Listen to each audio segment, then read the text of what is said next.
¿Cómo están? Bienvenidos a Charla Mood. Hoy nos acompaña Juan Manuel Valero, periodista, divulgador de la ciencia y escribidor. Estudió Sociología en la Facultad de Ciencias Políticas de la UNAM. Fue profesor de Historia y Ciencias Políticas en el CCH Sur. Se hizo divulgador de la ciencia en la revista Información Científica y Tecnológica, la cual dirigió entre 1984 y 1989, periodo en el que esta publicación ganó en 1986 el Premio Nacional de Periodismo Científico. Es socio fundador de la Sociedad Mexicana para la Divulgación de la Ciencia y la Técnica. Fue subdirector de Información de Radio UNAM y coordinador de los noticiarios de esa emisora. También fue subdirector de Información de la UNAM. Ha sido conductor y creador de diversas series radiofónicas. Es autor del libro de cuentos La Rata de la Merced y otras pequeñas atrocidades, el cual obtuvo mención en el Premio Casa de las Américas en Cuba en 1984. Es coautor del libro Voces y Ecos del 68. Es coautor de la antología Minificcionistas del Cuento y conduce desde hace 10 años la serie radiofónica Intermedios que se transmite por Radio UNAM. Actualmente dirige la serie radiofónica de divulgación de la ciencia La Araña Patona y produce la serie radiofónica de literatura En su tinta. Ambas se transmiten en las estaciones del Instituto Morelense de Radio y Televisión y a través de la página en internet de la Somedicit. Juan Manuel Valero hoy en Charla Mood.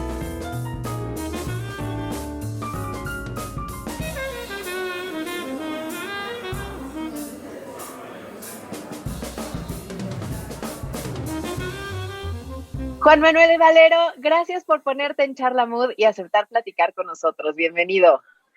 Hola, Cristina, gracias por la invitación. Oye, Juan Manuel, ¿qué estabas haciendo? ¿Dónde te agarró la pandemia? Cuéntame. Bueno, no, así con exactitud no me acuerdo. Me enteré de la pandemia seguramente en internet, en Twitter, y estamos hablando ya de casi un año, de marzo del año pasado. Y bueno, pues se ha convertido seguramente, Cristina, en una de las peores tragedias que he vivido. Recuerdo una tragedia bárbara, la matanza de estudiantes en Tlatelolco en 68, los sismos del 85, pero sin duda, una pandemia que lleva ya un año y que ha cobrado en México alrededor de 169,000 víctimas, 169,000 personas, Cristina, han muerto a consecuencia de esta enfermedad. Y en el mundo, pues ya andamos pasando los 2 millones de personas. Que ahora hablando de tragedias, voy a traerte a la mente esta tragedia que hemos vivido en México, la violencia. Sin duda, creo que ha cobrado más vidas la violencia que esta pandemia aquí en México, ¿no? Pues no sé la cantidad. Desde luego que hablar de Tlatelolco o hablar de el crimen organizado y la violencia que se ha desatado en México fundamentalmente de 2006 para acá, con aquella guerra absurda contra el narcotráfico de Felipe Calderón, tiene un ingrediente, que hay una responsabilidad humana directa, es decir, claro, los sismos, pues más allá de la responsabilidad de los que construyen malos edificios, que son unos asesinos, bueno, el sismo es un fenómeno natural, etcétera. Y que sabemos que en cualquier momento nos agarra aquí en México. La pandemia esta que estamos sufriendo, pues se trata primero de un virus desconocido.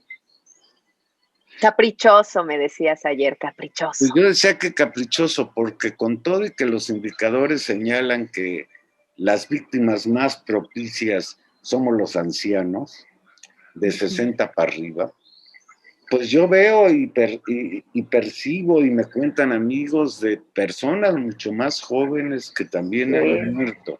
Desde luego que esto también tiene que ver con algo que es un problema gravísimo en México. La salud de los mexicanos es muy mala. Tenemos la diabetes como una enfermedad muy expandida. Se dice que 1 de cada 10 mexicanos sufre diabetes. la gordura, tenemos la catástrofe. Estoy recordando ahora una entrevista con el doctor Agustín López Munguía del Instituto de Biotecnología de la UNAM sobre lo increíble, ¿no? Los gordos desnutridos. Sí, Que sí. Bueno, es que tanto producto comen industrializado. muchas grasas, muchos azúcares, pero en realidad no comen lo que realmente necesita su cuerpo para estar sano. Entonces, desde luego que yo no quisiera con esto tratarle de salvar la página a nadie.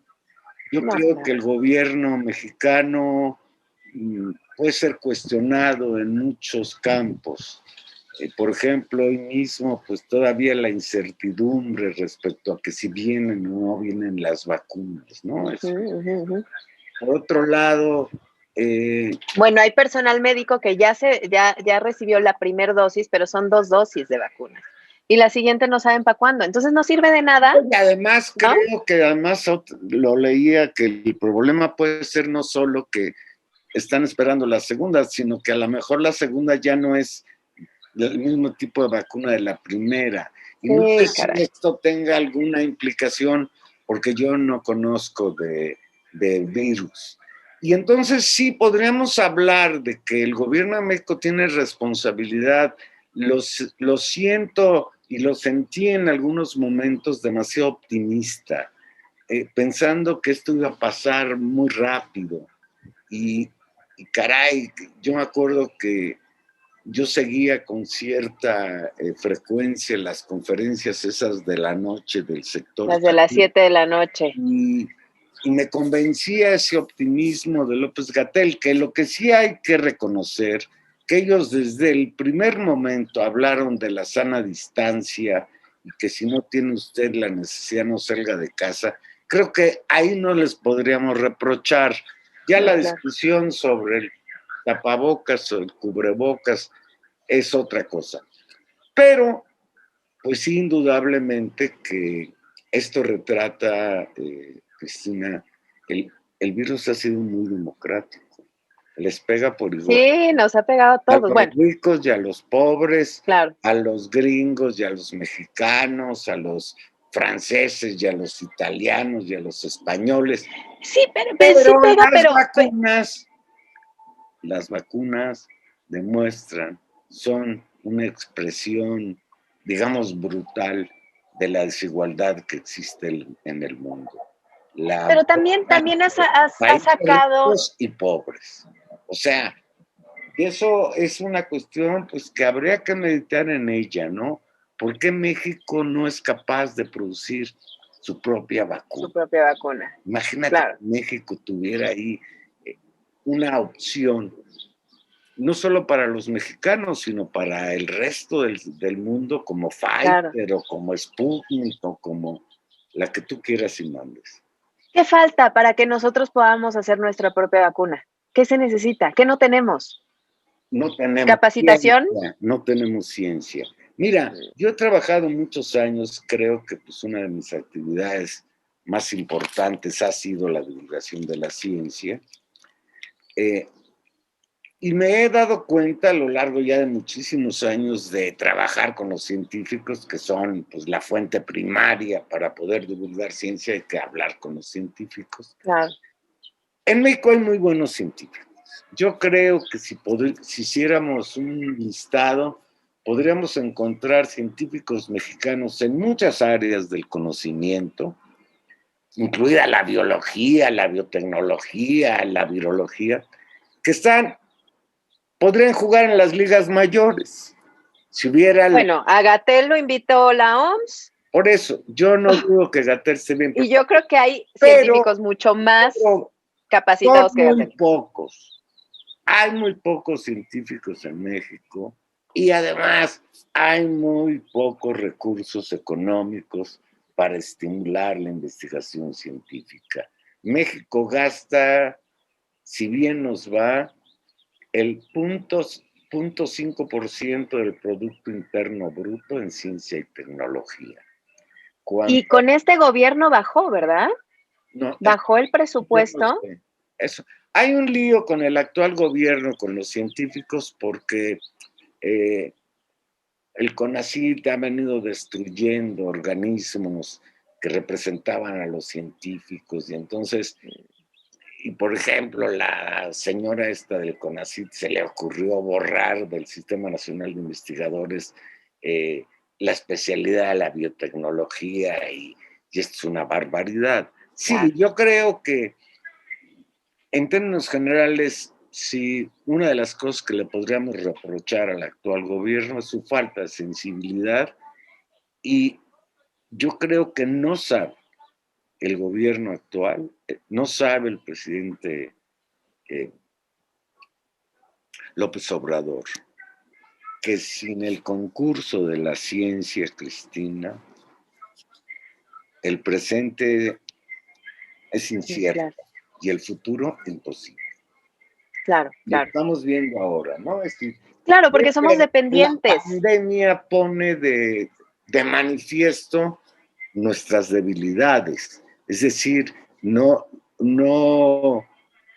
provoca los mismos daños en distintos países de acuerdo a distintas situaciones, incluso Sí, hasta claro. también dentro del país en términos regionales, por ejemplo, ¿no? Y sí, estamos metidos en un problema muy gordo. Ya vivimos encarcelados por un ser vivo, un virus que no podemos... Todavía no se sabe si son seres vivos, ¿no? Seguía esa discusión de sobre ¿es ser vivo, no es ser no vivo? pueden vivir sin ser parásitos nuestros, pero bueno, nos están dando en la torre, ¿eh? O sea, Claro, claro. yo creo que hablar de 160,000 muertos, es decir, hablar de un muerto, pues ya es hablar. Sí, sí, sí. Y sí, nos va a dejar una huella muy, muy fuerte. Yo creo que difícilmente se nos va a olvidar a todos, desde Claro. los niños hasta los viejos, que ya nos vamos a ir más rápido, se nos va a olvidar esto que hoy está viviendo la humanidad y en particular nosotros. Me acordé ahorita de JJ Benítez, vi una entrevista que le hicieron donde él asegura que él ya sabía de esta pandemia y que se lo había dicho un militar. Yo no sé si tú te enteraste de eso.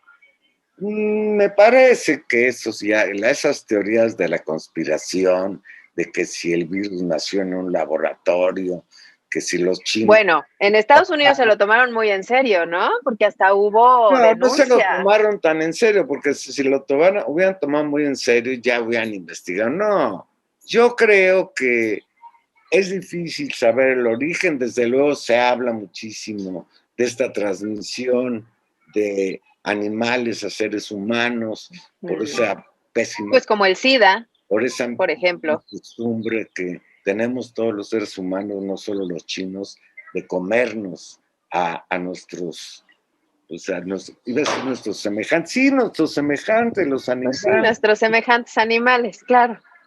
Unos más semejantes que otros, ¿no?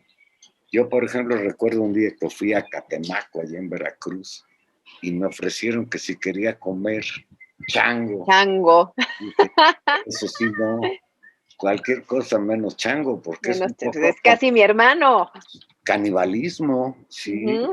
Y entonces, bueno, sí, te recuerdas, ¿no? De que se hablaba de que si en el mercado en un mercado chino, ahí era donde... Sí, de los murciélagos, claro. Murciélagos, un animalito muy simpático que ahorita se me escapa el nombre. Pero bueno, independientemente del origen y de esas teorías de la conspiración, la realidad... Yo lo que no entiendo... Es un hecho... Y mira, te voy a decir algo, por ejemplo. Son muy graves las noticias falsas que corren alrededor de este asunto. Pero, por ejemplo, resulta muy grave, y lo acabo de leer, esto lo leí creo que en la mañana, que fíjate, de acuerdo con la Secretaría del Bienestar, 1/4 de los adultos mayores contactados para el proceso de vacunación no quiere vacunarse. entre las razones de por qué no quieren vacunarse es el temor, desconfianza, tradición, desinformación y mitos. Y entonces, pues, creo que tenemos un reto, Cristina, los que Total, de una total. manera u otra tenemos un micrófono, una pluma para decir cosas. El reto es verdaderamente, pues, convencer a la población de que la vacuna es la única esperanza al corto plazo, porque yo no creo que en breve la pandemia vaya a ceder de la noche a la mañana. Sí, yo tampoco creo que desaparezca el virus.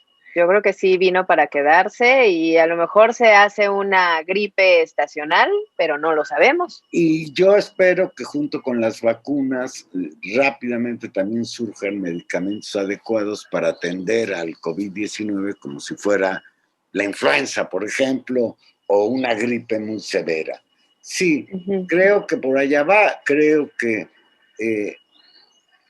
la humanidad tendrá que responder no solo con conocimiento científico, sino también con responsabilidad. Yo aquí veo que hoy habría una oportunidad de que los países ricos, los países que cuentan con las vacunas, sean más solidarios con el resto de la humanidad. Y aquí, bueno, pues por desgracia, nosotros pertenecemos a ese resto de la humanidad que hoy por hoy depende de que le manden las vacunas Pfizer o que ya lleguen las que le prometió Putin de la vacuna Sputnik, etcétera, etcétera.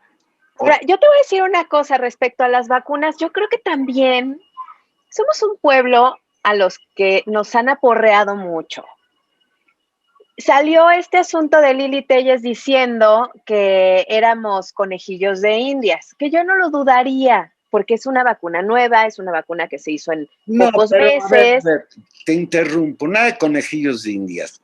Creo que fueron los chinos, la vacuna esta CanSino o algo así se llama, los que hicieron una convocatoria para que la gente que quisiera servir de manera experimental, a unos les inyectaron la vacuna, a otros les inyectaron placebo, pero no los usaron contra su voluntad. Desde luego. No, claro, no. Y aquí en México también se agradece que te den la posibilidad de decidir si te pones una vacuna o no. Claro. Porque habrá lugares donde sea fuerza y cada quien también decide sobre su cuerpo. Ya que citas a la señora esa Lili Telles, mira. Que conste que no estoy de acuerdo con ella, pero bueno. Potente porque habla desde el Senado de la República. Claro. De los grandes absurdos que existen en este país es que una persona como Lili Telles llegue a ser senadora de la República. Y desde allá, y con todo el vuelo que tiene en las redes sociales, porque es una voz de estos que son la oposición al gobierno actual, suelta a la señora que ella le tiene desconfianza a la vacuna rusa. Sí, no. Sin ninguna base, sin ningún argumento, simplemente ella tiene desconfianza.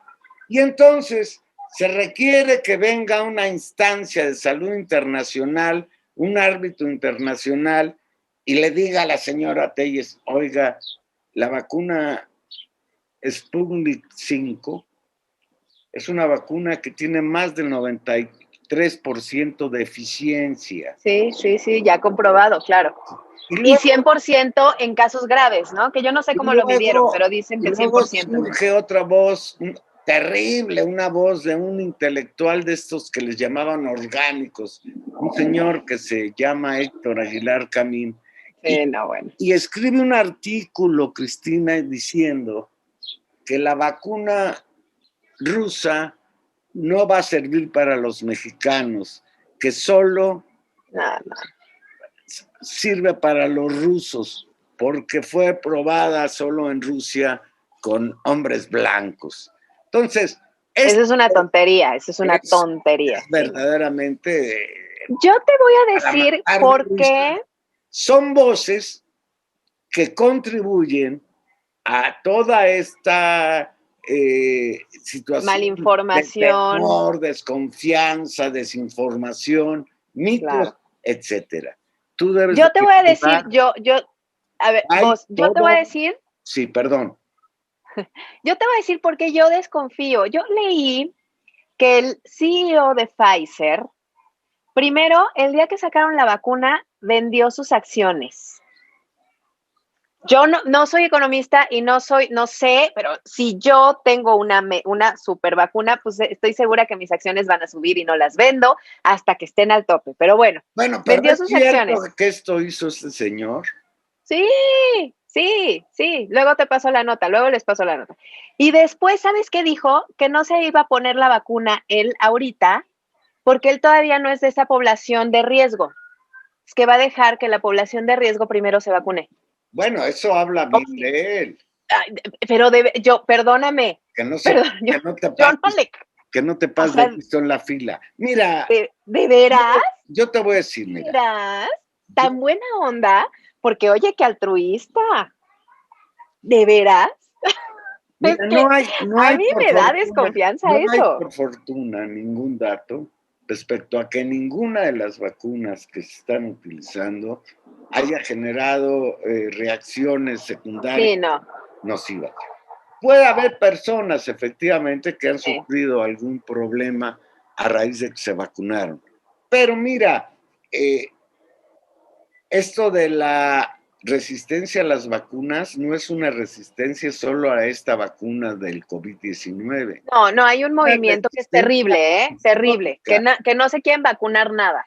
Hay en México una porción importante de la población, y no estoy hablando de gente que no tenga acceso a la información, cierta educación, que mantiene la idea de que no vacuna a sus hijos. Sí, no, eso está terrible, no, ahí sí no.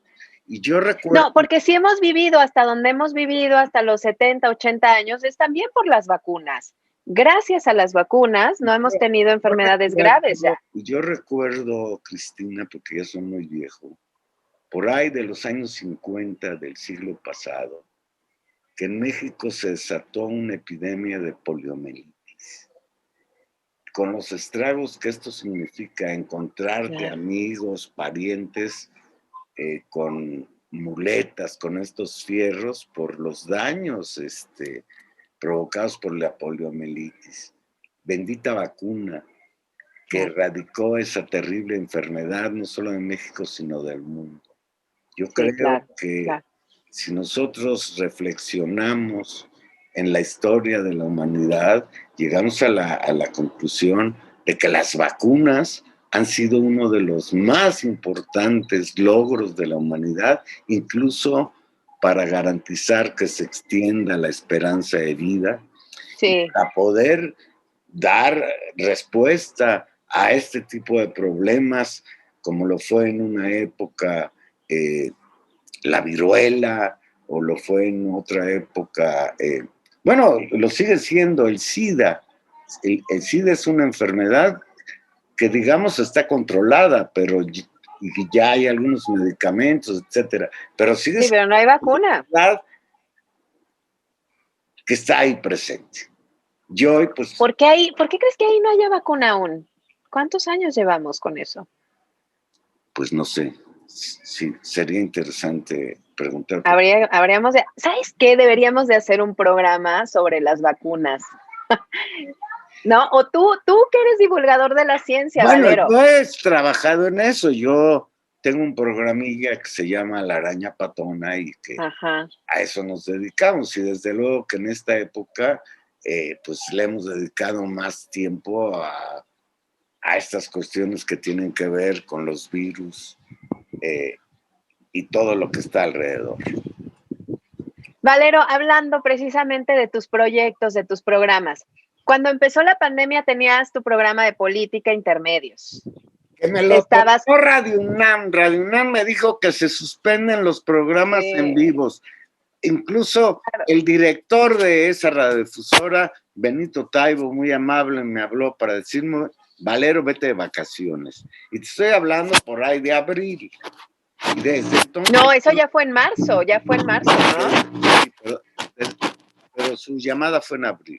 Ah, Desde ok. entonces, pues no puedo hacer el programa en vivo y lo podría hacer de manera remota, pero no es posible porque creo que ahora están enlazadas las dos señales de radio. Sí, AM y FM Entonces, es una sola programación. es un proyecto que me da mucha tristeza que le esté parado y que a lo mejor esté próximo a morir.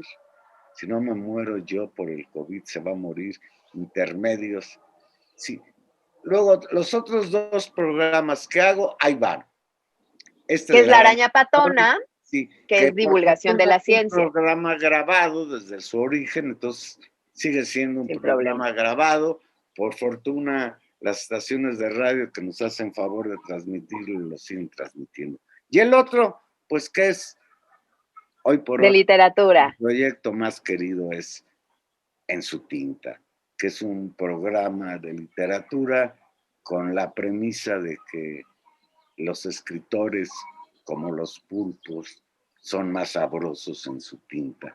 Y bueno, a ti que te platico que tuve la fortuna de que iniciaste conmigo este proyecto, que es un proyecto que cada vez le tengo más cariño y por fortuna pues es más fácil seguir haciendo la producción. Además, Aquí vamos a poner aquí en la descripción del programa los links para que escuchen tus programas, porque de verdad están súper interesantes. y mira, por ejemplo, el En su tinta, pues ha sido un programa que ha dado otros frutos.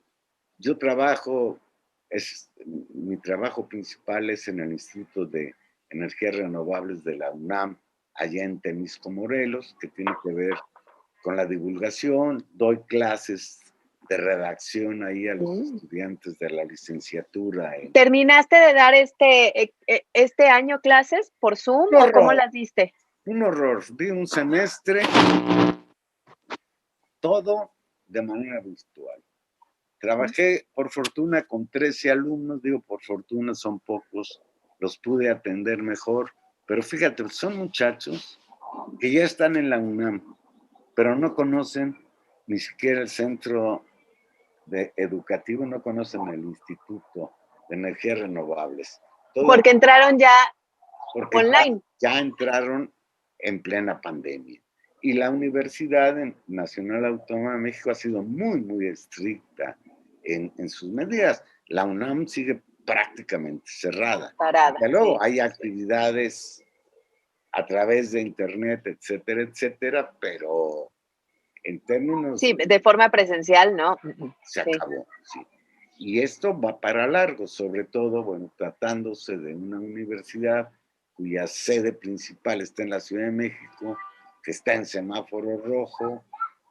Nosotros que estamos acá en Morelos, también está en semáforo rojo.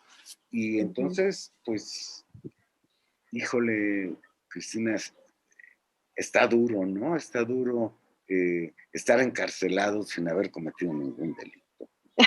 Es horrible, sí.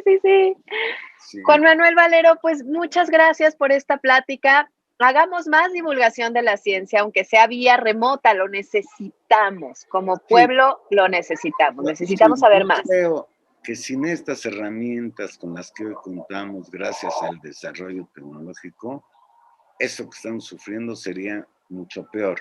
O aunque quién sabe, porque hubiera menos relación entre los seres humanos y a lo mejor, no sé. Sí. Es complicado pensar en lo que hubiera pasado si mi abuelita tuviera ruedas. Creo que tenemos que tener paciencia, hacer lo que esté en nuestra parte para no ser un sujeto que profundice el asunto, ¿no? Sí creo que tenemos que cuidarnos, tenemos que cuidar nuestro entorno, cuidar a los demás, y de mi parte pues estoy esperando a la vacuna con los brazos abiertos. Tania Rodríguez, a quien conoces muy bien porque está en tu programa, la rectora de la UACM, en uno de estos programas decía que de esta tenemos que salir juntos, porque separados no la vamos a hacer. Entonces, bueno, pues hagamos comunidad, cuidemos nuestra distancia, nuestra sana distancia. Como dices, cuidémonos y cuidemos a los otros, ¿no? No soy tan optimista como Tania y como tú. ¿Por qué? Por desgracia, en México y en el mundo, los intereses diversos no van a ceder frente a la pandemia, al contrario. No, pero está aprovechando para golpear al enemigo. es terrible, terrible. Claro, los tanques de oxígeno, si te lo entregan hoy el mismo, te cuesta mucho más caro que si te lo entregan mañana. Sí. Hay mucha gente que está haciendo su agosto. No tardan los que te van a empezar a vender vacunas. La vacuna, claro. Balines o buenas en el mercado negro. Claro. Es difícil creer que la humanidad va a cambiar a raíz de este impacto bárbaro del COVID-19. No, pero yo creo que la doctora Tania se refería más a que hagamos comunidad. Vaya, cómprale al del restaurante de la esquina, porque de veras le están pasando muy mal, ¿no? Compra al de la tienda de la esquina, o sea, cómprale a tu gente, a los que ves diario. Sí. Si no salimos así, no vamos a salir.